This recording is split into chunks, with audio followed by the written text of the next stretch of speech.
पूज्य स्वामी राम सुखदास जी कहते हैं, भगवान विश्वास का विषय है, विचार का नहीं। भक्ति का मार्ग विश्वास मार्ग है। चार बातें हैं: ग्रहण करने का विषय, त्याग करने का विषय, जानने का विषय और मानने का विषय। भगवान सत असत सब कुछ है, यह मानने का विषय है। जानना विवेक मार्ग में होता है। ग्रहण और त्याग शास्त्र के अनुसार होना चाहिए। विष भी भगवान है, पर इसका अर्थ यह नहीं है कि विष खा लें। पूर्व युगों के विधि विधान कल्याण के लिए होते थे, परंतु कलयुग में वही विधि विधान होते हैं जिनसे नरकों की प्राप्ति हो जाए। विचार करें, आपकी दृष्टि में कोई चीज स्थिर रहने वाली दिखती है क्या, जिस पर आप भरोसा करो, आश्रय लो? ऐसी कोई चीज स्थिर दिखाई देती है क्या?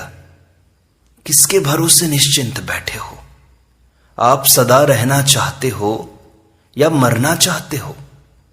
रहना चाहते हो तो क्या शरीर से रह जाओगे? मिटने वाले का सहारा कब तक टिकेगा? कम से कम जो चीजें नाशवान या बिछुड़ने वाली दिखाई देती हैं, उनका भरोसा विश्वास छोड़ दो। क्या हम सदा बोलते ही रहेंगे? क्या हमारी सुनने सुनाने चलने आदि की सामर्थ्य सदा रहेगी? यह तो सब बंद हो जाएगा। जब यह विश्वास हो जाएगा कि कोई सहारा रहने वाला नहीं है, तब भगवान का सहारा अपने आप होगा। नाम जप अपने आप होगा। किसी तरह से भगवान के साथ संबंध जोड़ लो। नाम जप करो तो जुबान से, पुस्तक पढ़ो तो नेत्रों से, चिंतन करो तो मन से। भगवान के साथ संबंध जुड़ गया। हम शरीर को लेकर मैं हूं कहते हैं, परंतु मैं वही हूं जो बालकपन में था। इसमें स्वरूप की तरफ लक्ष्य है। मैं नहीं हूं, ऐसे अपने अभाव का अनुभव कभी किसी को नहीं होता। स्वरूप के सिवाय सबके अभाव का अनुभव होता है। परमात्म तत्व के साथ हमारा एक कण और क्षण जितना भी वियोग नहीं है। ये शरीर ब्रह्मांड का नमूना है। जैसे ब्रह्मांड में परमात्मा है, ऐसे शरीर में आत्मा है। समाधि अवस्था में मस्तक सीधा रहता है, नींद में आगे झुक जाता है, जड़ता में पीछे जाता है और विक्षेप या स्वप्न में दाएं बाएं झुकता है। मनुष्य शरीर परमात्मा प्राप्ति के लिए ही मिला है, भोग व संग्रह के लिए नहीं। भोग व संग्रह में लगने से पश्चाताप करना पड़ेगा। जो करने लायक काम ना करे, उसे पश्चाताप करना पड़ता है। एक उद्देश्य होने पर अनुकूल प्रतिकूल सब सहायक हो जाते हैं। त्यागी की सेवा दुनिया करती है। भगवान की तरफ चलने वाले से पवित्रता ही पवित्रता आती है। उसके द्वारा संसार मात्र का भला होता है। जैसे सूर्य जहां जहां जाता है, वहां वहां दिन हो जाता है। संपूर्ण सृष्टि का कारण अहम है। अहम में ही संपूर्ण सृष्टि भरी हुई है। जब तक अहम है, तब तक साधक साधन साध्य का भेद रहता है। अहम न रहने पर साधक साधन होकर साध्य में लीन हो जाता है। न बाहर से कुछ करें, न भीतर से। इससे बड़ी शांति विश्राम मिलता है। यह साधन हाथ लग जाए तो क्रिया भारी लगने लगेगी। सहज अवस्था सबको प्राप्त है, पर क्रियाशीलता में आसक्ति के कारण उसका अनुभव नहीं होता। साथी और सामान के बिना विश्राम होता है। चिंतन करने से प्रकृति का संग होता है। जैसे घर पहुंचने पर फिर चलना नहीं होता, ऐसे यह तत्व हमारा असली घर है। यहां चिंतन आदि कुछ भी करना नहीं होता। मेरे विचार से गीता का सर्वोपरि सिद्धांत है वासुदेवः सर्वम्। इसका अनुभव करने वाले महात्मा को भगवान ने अत्यंत दुर्लभ बताया है। स महात्मा सुदुर्लभः, और अपने को सुलभ बताया है। तस्याहं सुलभः। भगवान प्रसन्न होते हैं तो मानव शरीर देते हैं, जिससे जीव नरकों में भी जा सकता है। पर महात्मा तो भगवान की ही प्राप्ति कराते हैं। उस महात्मा का स्वरूप बताया है वासुदेवः सर्वम्। पेड़ों में चाहे आम न लगे हों तो भी उसे आम का बगीचा कहते हैं। खेतों में बाजरी न होने पर भी उसे बाजरी की खेती कहते हैं। इसी तरह भगवान ने अपने आप को सबका बीज बताया है। श्रीमद् भगवद गीता में भगवान कहते हैं, बीजम माम सर्वभूतानाम विद्धि पार्थ सनातनम। भगवान ने सृष्टि रचना की तो कहीं से मसाला मंगवाया? ये खुद ही संसार बन गए। एकोहम बहुश्यामा, आदि और अंत में बीज रहता है। ऐसे ही सृष्टि के आदि और अंत में भगवान ही है, तो फिर बीच में दूसरा कहां से आया? एक ही जल, भाप, कोहरा, वर्षा, ओले, बर्फ आदि अनेक रूपों से हो जाता है। ऐसे ही एक परमात्मा अनेक रूपों से हो रहे हैं। सोने से बने अनेक गहनों में सोने के सिवाय क्या है? परमात्मा से बने संसार में सब कुछ परमात्मा ही है। सोने से बनी विष्णु की मूर्ति हो या कुत्ते की, सोने में क्या फर्क है? ऐसे ही संसार में कोई महात्मा है, कोई दुष्ट है, पर परमात्म तत्व सब में एक ही है। एक श्रोता ने पूछा, वासुदेवः सर्वम होते हुए भी अविनाशी विनाशी का भेद कहां से आ गया? स्वामी जी ने कहा, आपके यहां से आया है। यह भेद मनुष्य ने पैदा किया है और वही इसे मिटा भी सकता है। करना हो तो सेवा करो। विचार करो कि सबका भला, सुख, हित कैसे हो। अपने सुख स्वार्थ के लिए तो पशु पक्षी भी लगे हुए हैं, पर यह मनुष्य का काम नहीं है। सबसे दुर्लभ चीज मनुष्य शरीर तो हमें मिल गया, अब और क्या चाहिए? अब केवल सेवा और भजन करो। भगवान की विशेष कृपा से मनुष्य शरीर मिलता है। मनुष्य शरीर, मुमुक्षा और सत्संग, ये तीनों दुर्लभ हैं। सत्संग मिल जाए, भगवान की याद आ जाए, तो इसे भगवान की विशेष कृपा समझनी चाहिए। एक दूसरे को भगवान की याद कराते रहें, भगवान की चर्चा करते रहें। दीपक तले अंधेरा रहता है, पर दो दीपक आमने सामने रख दें तो अंधेरा नहीं रहता। जो बीत गया है उसे होनहार ही समझना चाहिए, और जो नहीं आया है उस पर विचार करना चाहिए। हेयम दुखम अनागतम। शास्त्र और संतों की वाणी में नाम जप तथा सत्संग की बड़ी महिमा आई है। सत्संग का फल तत्काल दिखाई देता है। शास्त्रों को पढ़ने से उतना ज्ञान नहीं होता जितना सत्संग से होता है। शास्त्र पढ़ने वाले से भूल हो सकती है, सत्संग करने वाले से नहीं। सत्संग करने से शास्त्र और तरह के दिखाई देने लगते हैं। सत्संग करने के बाद रामायण, भागवत आदि ग्रंथ विलक्षण दिखाई देने लगते हैं।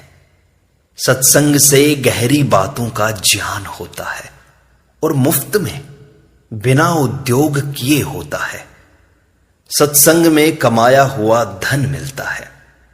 सत्संग से जल्दी और विशेष लाभ होता है, कारण कि ज्यादा संसार कानों के द्वारा सुनने से भीतर प्रविष्ट हुआ है। अतः सत्संग सुनने से ही संसार बाहर निकलेगा। मनुष्य शरीर तो प्राप्त हो गया, अब केवल मेरा कल्याण हो जाए, यह इच्छा हमारे अंदर पैदा हो जाए। मुझे तो साधन ही करना है, यह भाव हर समय अटल रहना चाहिए। कोई भी काम साधन विरुद्ध नहीं होना चाहिए। निषेधात्मक साधन तेज होता है। साधक की खास बात है बुराई का त्याग करना। न बुरा चाहें, न बुरा चिंतन करें, न बुरा कहें, न बुरा करें। हमारे द्वारा किसी का भी बुरा न हो, इस विषय में सावधान रहने की बड़ी आवश्यकता है। भगवान से भी प्रार्थना करो कि हे नाथ, मेरे द्वारा किसी का अहित न हो जाए। किसी का अहित न करने से हित करना शुरू हो गया। किसी का भी अहित न करना साधक मात्र का काम है। निषेधात्मक साधन से जल्दी कल्याण होता है। किसी में बुराई दिखाई दे तो विचार करें कि ये भगवान के लाडले बेटे हैं, ज्यादा लाड़ प्यार से बिगड़ गए हैं। अथवा यह विचार करें कि भगवान जैसा रूप धारण करते हैं वैसा ही काम करते हैं। जैसे भगवान नरसिंह प्रहलाद जी को चाटते हैं क्योंकि पशु चाटते हैं। भगवान कलयुग में कली की लीला करते हैं। हम बुद्ध को भगवान मानते हैं पर उनके सिद्धांत थोड़े ही मानते हैं। दूसरों में जो दोष दिखाई देते हैं वे आगंतुक हैं। जैसे चेहरे पर साबुन लगा लो तो उसे देखकर हमें दुख नहीं होता।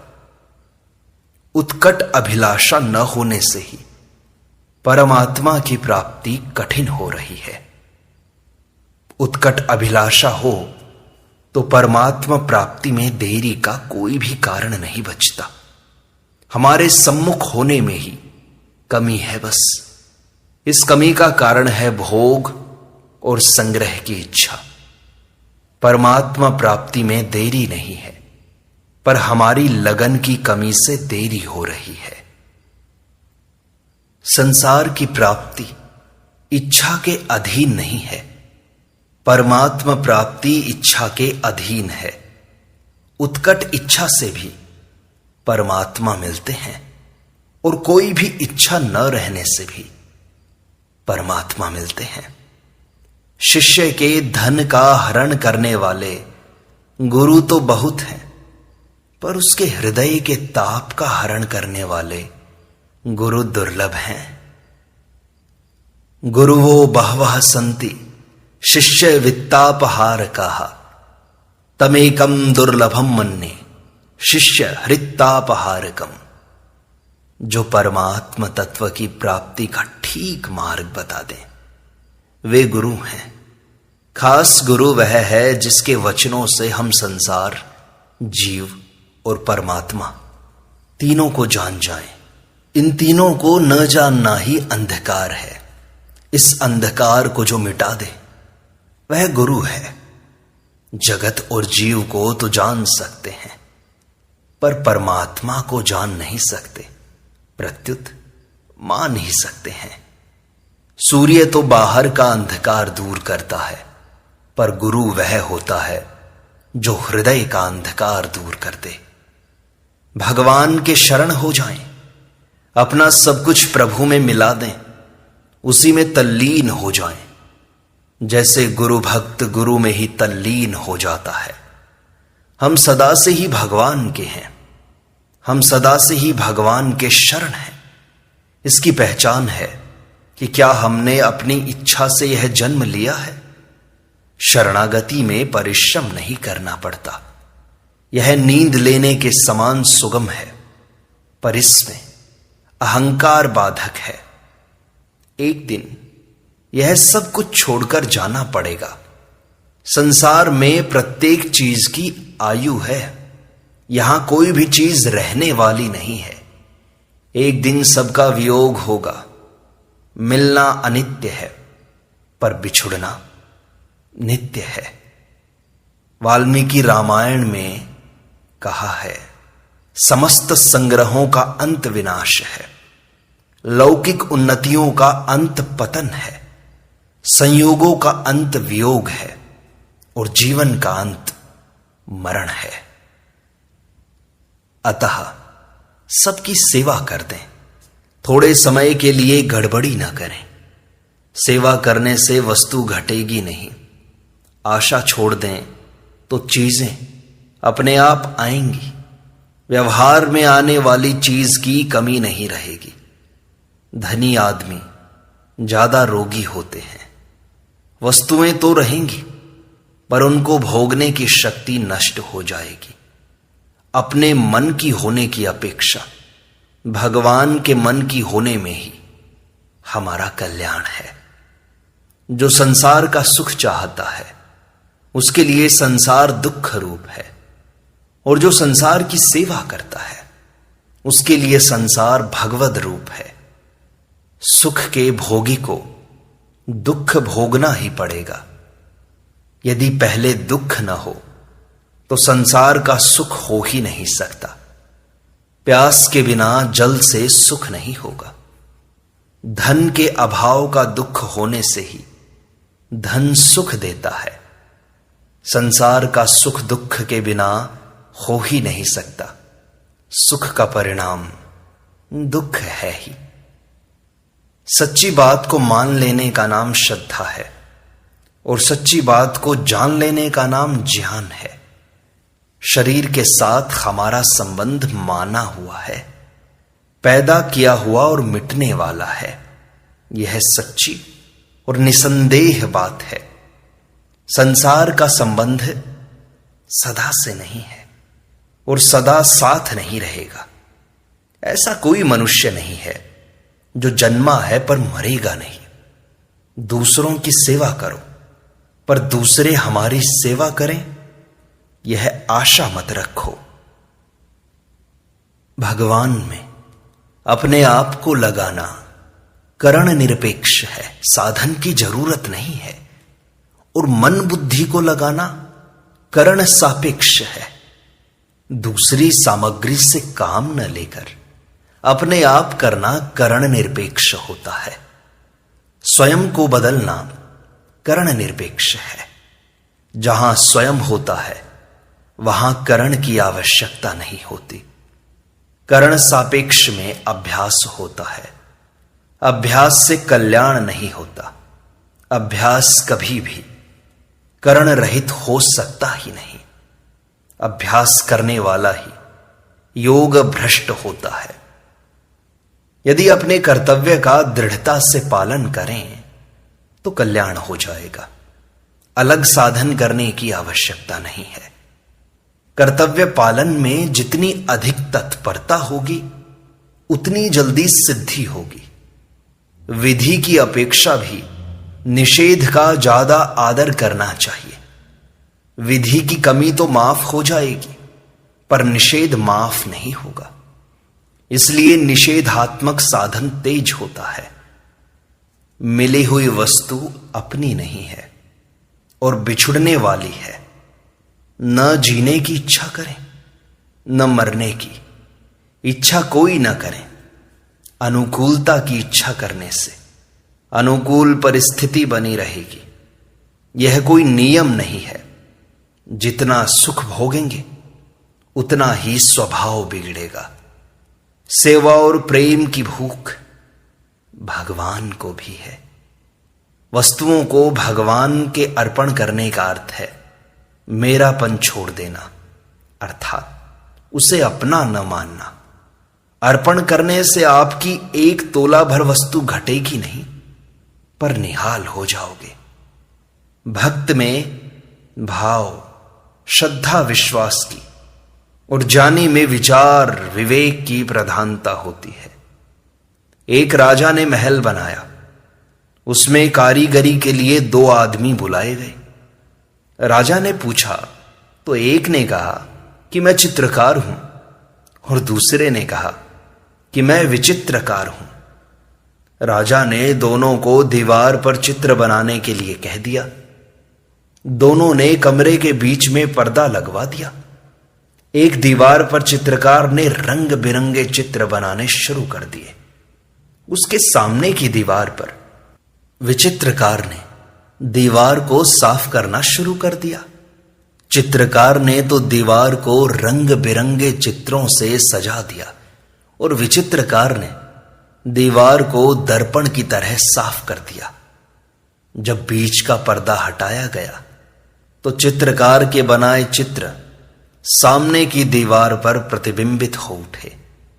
भक्त चित्रकार है जो जगत को भगवत स्वरूप देखता है, और ज्ञानी विचित्रकार है जो जगत का निषेध करके ब्रह्म को देखता है। जो संसार से सुख चाहता है वह न चित्रकार है न विचित्रकार है। सुख चाहने वाले के लिए यह संसार दुखालय है और सेवा करने वाले के लिए परमात्मा का स्वरूप है। सब संसार साक्षात परमात्मा का स्वरूप है, परंतु जो लोग माया से मोहित हैं उन्हें इसमें गुण दोष दिखाई देते हैं। गुण दोष न देखकर भगवान को देखें तो भगवान प्रकट हो जाएंगे। न गुण देखें न दोष देखें, प्रत्युत परमात्मा को देखें। कोई पाप अन्याय करता दिखाई दे तो समझें कि भगवान कलयुग की लीला कर रहे हैं, अथवा भगवान के लाडले हैं, ज्यादा लाड से बिगड़ गए हैं। विवेक ज्ञान आरंभ है, स्वरूप ज्ञान अंत है। विवेक का फल वैराग्य बताया गया है। सत असत को अलग अलग जानना विवेक है।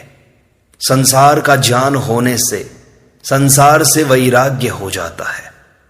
संसार का काम तो कोई भी कर लेगा, पर अपना कल्याण कौन करेगा? यह काम सबसे पहले करने का है। इसी के लिए मानव शरीर मिला है। कुछ करना, जानना और पाना बाकी न रहे, इस पूर्णता के लिए शरीर मिला है।